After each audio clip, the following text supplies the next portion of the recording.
The following video clip is from TrainSignal's VMware Vsphere training course, featuring nearly 18 hours of training from a certified VMware vExpert.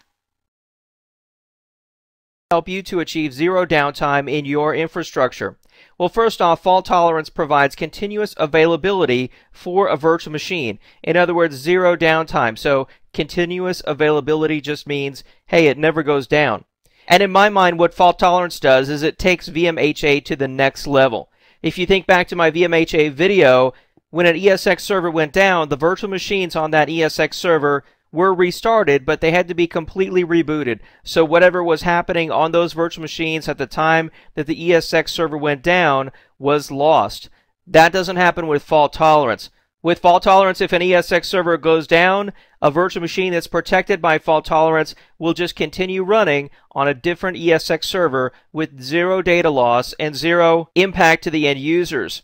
Now, fault tolerance works for just about every application that I can think of and 99% of guest operating systems that VMware currently runs on. And I'll be showing you a matrix of the guest operating systems that it supports and any caveats related to those. Alright, so fault tolerance works by creating this live shadow copy of the running virtual machine and then keeping them in lockstep using VMware's vLockstep technology. So vLockstep actually can see what's being processed in the CPU on that virtual machine, and it shadows all those CPU changes and sends them over to this secondary copy of this fault-tolerant protected virtual machine.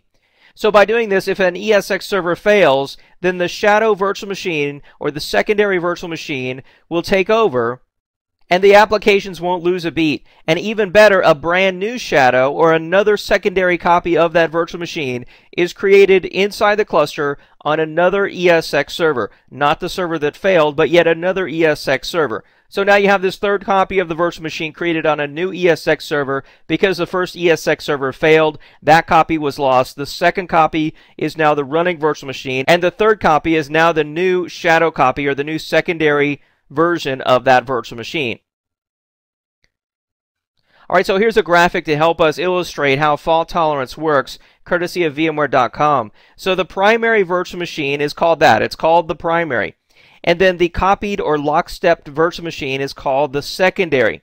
Now the virtual disk for the virtual machine is on shared storage and never moves. So the virtual disk again is on a storage area network, either iSCSI, Fiber Channel, or it could be a NFS NAS, and that virtual disk never moves. What's being synchronized or copied from the primary to the secondary ESX host are all the changes that happen to the CPU and all the changes that happen in RAM on that virtual machine. And to me, this is really just like continuous vMotion. You've seen vMotion in this video series, and how all it does is it moves the running system image of a virtual machine from one ESX server to another. Now with fault tolerance, it does the same thing, but it just keeps on doing it. It just continuously replicates the running image of that virtual machine from the primary to the secondary ESX server.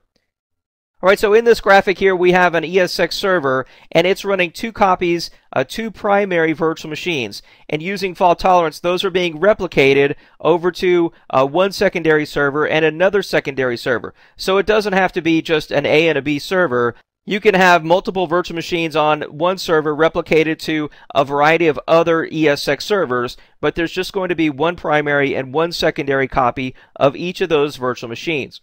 So if this ESX server fails here, then the secondary ESX host that's running the secondary copy of the virtual machine will take over for that virtual machine, and then this virtual machine that was being replicated over here, this secondary ESX server will take over the running copy of that virtual machine.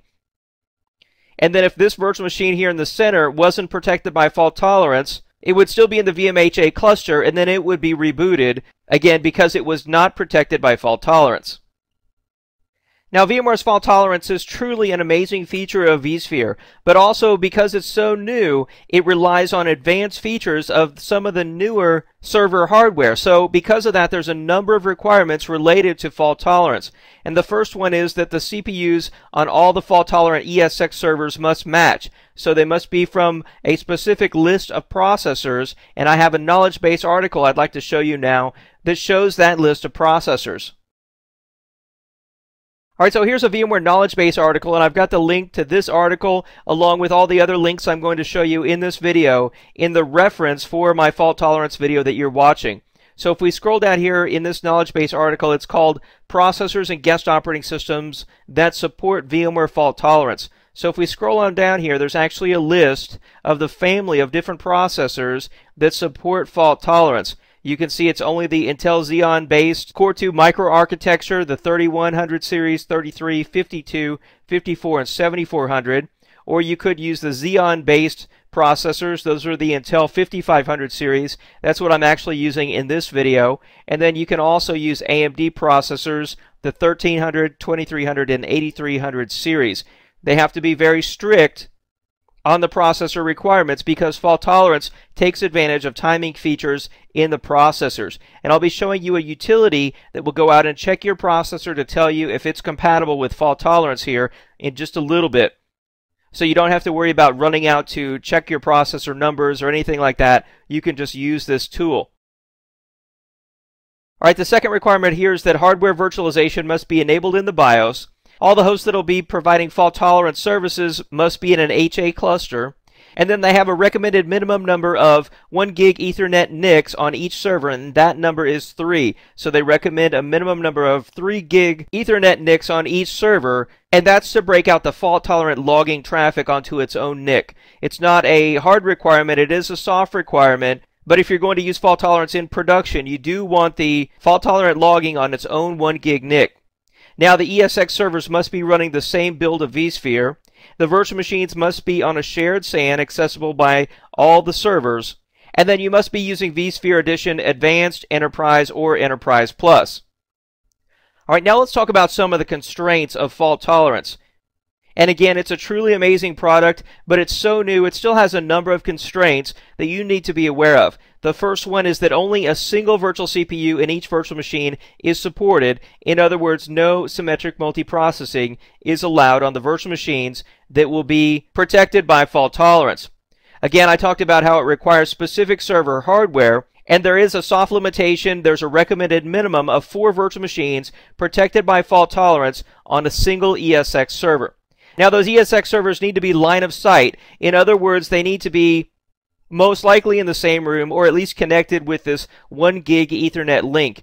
Currently, fault tolerance is being tested in metro scenarios where there's a little bit higher level of latency, but they still have very high bandwidth. But that's not a recommended scenario yet by VMware.